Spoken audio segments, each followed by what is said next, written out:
मिनश्शैतानिर्रजीम बिस्मिल्लाहिर्रहमानिर्रहीम अस्सलाम वालेकुम वरहमतुल्लाहि वबरकातुहू। मैं हूँ आपकी मेज़बान इरम शाह और मैं आप सबको सईदा इरम शाह फ़िशर पर खुशामदीद करती हूँ और उम्मीद करती हूँ आप सब खैरियत से होंगे। आज हम जिस मौजू पे बात करेंगे वो है सिफ़ात बारी ताला आयतुल कुर्सी की रोशनी में। पिछला मौजू जिस पर हम लोगों ने बात की थी वो था कि आयतुल कुर्सी की फ़जीलत और अहमियत, और आज हम जिस मौजू पे बात करेंगे वो है अल्लाह ताला की सिफ़ात बारी ताला आयतुल कुर्सी की रोशनी में। तो चलिए अपने मौजू की तरफ चलते हैं कि अल्लाह ताला पर ईमान रखने के लिए ज़रूरी है कि इसकी सिफ़ात का भी हम लोग हमें इल्म हो, ताकि इस बात का यकीन रखा जाए कि वो इन सिफ़ात से मौसूफ़ है।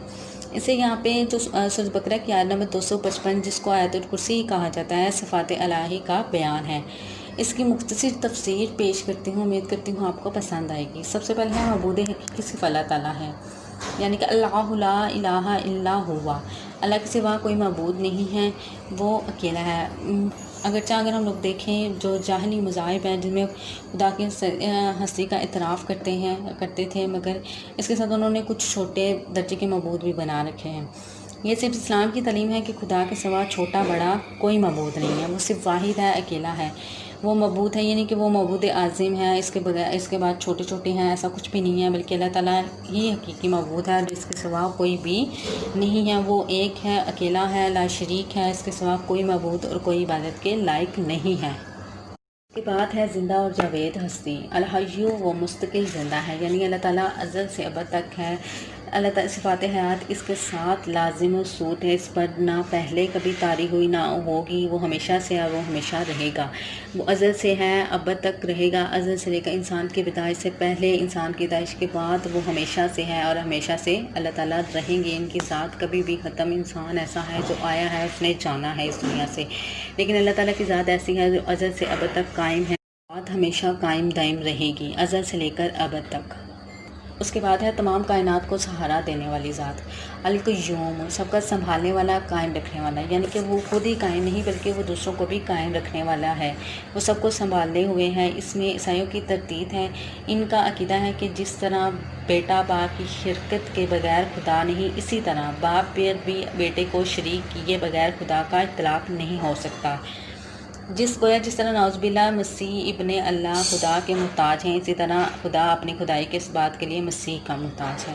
अल्लाह का ऐसा कुछ भी नहीं है, अल्लाह ताला सबका संभालने वाला है, वो खुद ही कायम नहीं बल्कि उसने पूरी दुनिया को कायम किया है, पूरी दुनिया को बनाने वाला है। चरिंद परिंद, दुनिया की हर एक ज़र्रा जो है, हर एक जो छोटा सा ज़र्रा है उसको भी बनाने वाला, उसको कायम करने वाली ज़ात सिर्फ एक है, वो अल्लाह ताला की है। वो किसी की मोहताज नहीं, सब उसी के मोहताज हैं।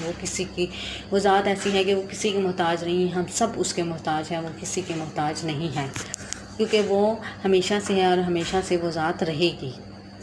उसके बाद है नींद और ऊँग से पाक, लताखुज़ु सिनतम वला नौम, इसे ऊँग और नींद नहीं आती। यहूदी और ईसाइयों का अक़ीदा ये है कि अल्लाह ताला ने जब 6 रोज़ में आसमान और ज़मीनों को पैदा किया तो 7वें रोज़ इसे आराम करने की ज़रूरत है। कि इस्लाम का खुदा गफलत, नींद, थकान, सुस्ती से पाक है, कि वो ज़ात ऐसी है, ना उसको ऊँग आती है, ना नींद आती है, ना उसको थकान महसूस होती है। वो ज़ात इन सब चीज़ों से ऊपर है, इन चीज़ों से बलातर है, ना उसे ऊँग आती है और ना ही उसे नींद आती है। उसके बाद है ज़मीन व आसमान की मालिक ज़ात, लाहू मा फिस समावाति व मा फिल अर्दी, आसमान और ज़मीन में जो कुछ है वो इसकी मलकियत है, इसी की है, सब कुछ इसी का है। ज़मीन और आसमान में जो कुछ भी है, यानी कि ज़मीन और आसमान में जो कुछ भी है वो सब का मालिक वही है। ज़मीन और आसमान इसकी मलकियत, इसकी तदबीर में और इसकी बादशाही और हुक्मरानी का किसी कतन हिस्सा नहीं है, यानी कि वो इसमें उसका इसमें शरीक नहीं है, वो ला शरीक है। इसकी बादशाही हुक्मरानी किसी का कतन कोई हिस्सा नहीं। इसके बाद कायनात में जिस दूसरी हिस्से का भी तसव्वुर कर सकते हैं वो बहरहाल इस कायनात का एक ही फ़र्द होगी। जो इस कायनात का फ़र्द है वो अल्लाह ताला का ममलूक है और ग़ुलाम है, ना इसका कोई शरीक और ना कोई हमसर है। उसके बाद है बिला इज़्न शफ़ाअत मुमकिन नहीं, मन ज़ल्लज़ी यशफ़अउ इंदहु इल्ला बिइज़्निही, कौन है जो इसकी इजाज़त के बगैर सिफारिश करे।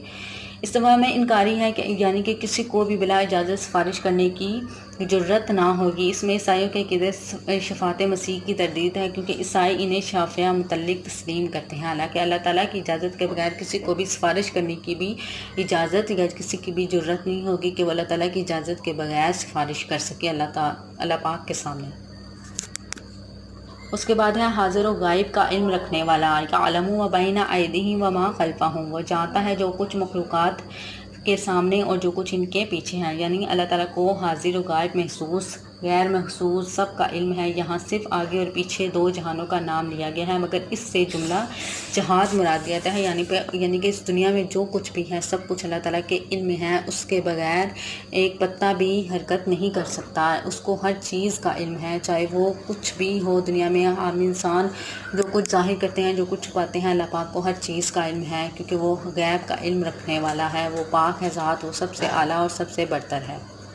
اس کے بعد ہے علم الہی کا احاطہ ممکن نہیں، ولا یحیطون بشیء من علمہ، اور خدا کے علم میں سے کسی چیز کا احاطہ نہیں کر سکتے، کوئی اس کے کاموں میں کیسے دخل کر دے سکتا ہے، حالانکہ کسی دوسرے کے پاس وہ علم ہی نہیں ہے جس سے وہ نظام کائنات اس کی مصلحتوں کو سمجھ سکتا ہو۔ سب کا علم ناقص اور محدود ہے، کائنات کی حقیقتوں پر کسی کی نظر محیط نہیں ہے، یعنی کہ اللہ تعالیٰ کا علم ایسا ہے جو لامحدود ہے، اور کوئی باقی انسان ہے، جو حیوان ہے، کچھ بھی ہے، ان کا علم ناقص اور محدود ہے، لیکن اللہ تعالیٰ کا علم ایسا ہے کہ جو لامحدود ہے، اس کی کوئی حد نہیں ہے۔ اس کے بعد ہے زمینوں اور آسمانوں کا بادشاہ، واسع کرسیہ السماوات والارض، وہ اس کی کرسی نے آسمان اور زمینوں کو سما رکھا ہے۔ وسیع کرسیہ کے معنی ہونے کے اس کا اقتدار آسمان اور زمینوں کے تمام اختراف و انکاف پر حاوی ہے۔ اللہ تعالیٰ اس دنیا کے بادشاہوں کی طرح نہیں ہے جو اپنی سلطنت کو سنبھالنے رکھنے کے لیے نائبوں اور مددگاروں کے محتاج ہیں، لیکن وہ اس کے بغیر سب کچھ کرتا ہے اور ذرا بھی بوجھ محسوس نہیں کرتا، وہ کسی کی طرف سے ہاتھ بٹانے کا محتاج نہیں ہے، سب اس کے محتاج ہیں، وہ کسی کا بھی محتاج نہیں ہے، وہ ایسی ذات ہے جس کی ساری دنیا محتاج ہے، پوری کائنات اس کی محتاج ہے، لیکن وہ کسی کی محتاج نہیں ہے۔ اس کے بعد ہے زمین و آسمان کی نگرانی اسے تھکاتی نہیں ہے، ولا یعودہ حفظہما، زمین و آسمان کی حفاظت اس پر گراں نہیں ہے، مطلب یہ ہے کہ وہ زمین و آسمان کی حفاظت سے تھک نہیں جاتا، اسے شریک یا مددگار کی ضرورت پڑے۔ مشرک قوموں کو تصور یہ تھا کہ اس قدر طویل و عریض کا نظام تنہا چلانا دشوار ہے، اس لیے نعوذ باللہ وہ کبھی غافل بھی ہو جاتا ہے، اور کاروبار سنبھالنے کے لیے اسے معاون کی بھی ضرورت پڑتی ہے۔ یہود و عیسائی کا عقیدہ خدا کے سستانے کے بارے میں اس کی تخلیق آئینہ دار ہے، آیت میں اس کی تردید کی گئی ہے، یعنی کہ یہود و عیسائی کا یہ ہے کہ اس کو نائب کی ضرورت پڑتی ہے اور وہ تھک جاتا ہے، سستا جاتا ہے اس کو مددگاروں کی، حالانکہ اس آیت میں ان کی جو ان کے سوالات ہیں، جو ان کی ایسی من گھڑت باتیں ہیں، ان کا جواب اس آیت میں موجود ہے کہ وہ ایسی ہے کہ اس کو کسی چیز کی نگرانی تھکاتی نہیں ہے۔ دنیا کے بادشاہوں کو ان چیزوں کی ضرورت پڑتی ہے، نائبوں کی، مددگاروں کی، وہ تھک جاتے ہیں، انہیں نیند آتی ہے، لیکن اس بادشاہ کو کسی کی مدد کی، کسی کی نائب کی، کسی کی ضرورت نہیں، کیونکہ وہ ہر چیز خود کرتا ہے اور اس کو کوئی بھی چیز سکھانے والی نہیں ہے اس کائنات میں۔ اس کے اعلیٰ اور عظیم ذات ہے، العلی العظیم، وہ عالی شان عظمت والا ہے۔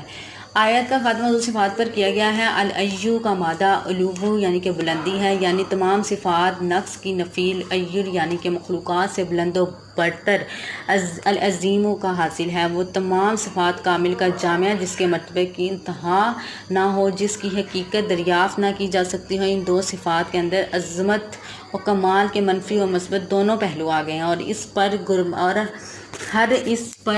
ہر اس پر گمراہی کی تردید ہو گئی ہے جو خدا کی صفات میں کسی کو شریک کرنے سے پیدا ہو سکتی ہے۔ اس سے ہمیں پتہ چلتا ہے کہ اللہ پاک کی جو ذات ہے وہ لا شریک ہے، لامحدود ہے، اس کو کبھی نیند نہیں آتی، کبھی اونگ نہیں آتی، کیونکہ عیسائیوں اور یہودیوں کا اور جو دوسرے آپ مذاہب لے لیں ان میں علیحدہ علیحدہ طور کے انہوں نے اپنا ایک کنسیپٹ بنایا ہوا ہے، لیکن اسلام ایسا کچھ بھی نہیں ہے۔ اللہ پاک کی ذات ان سب چیزوں سے بالاتر ہے، عظیم ہے، اس کے سوا کوئی بھی ایسی ذات نہیں ہے جو کہ ایسی ہو، کیونکہ دنیا میں آپ دیکھتے ہیں بادشاہ ہوتے ہیں، اگر وزیر اعظم کو دیکھیں، انہیں اپنی مدد کے لیے نائبوں کی ضرورت پڑتی ہے، وہ تھک جاتے ہیں، آرام کرتے ہیں، لیکن اللہ پاک کی ذات ایسی ہے، وہ ایسا بادشاہ ہے کہ اس کو کسی چیز کی ضرورت نہیں پڑتی، وہ ہر کام خود کرتا ہے اور اس کو کوئی بھی ایسی چیز نہیں ہے جو اس کو تھکا دے، وہ لا شریک ہے، اس کے سوا کوئی بھی عبادت کے لائق نہیں ہے، اس کو غیب کا علم، ہر چیز وہ جو ہم ظاہر کرتے ہیں، جو ہم چھپاتے ہیں، اللہ پاک کو ہر چیز کا علم ہے۔ اس سے اللہ تعالیٰ کی صفات ہمیں پتہ چلتی ہیں کہ مسلمان ہونے کے ناطے ہمیں اللہ پاک کی صفات کا علم ہونا چاہیے۔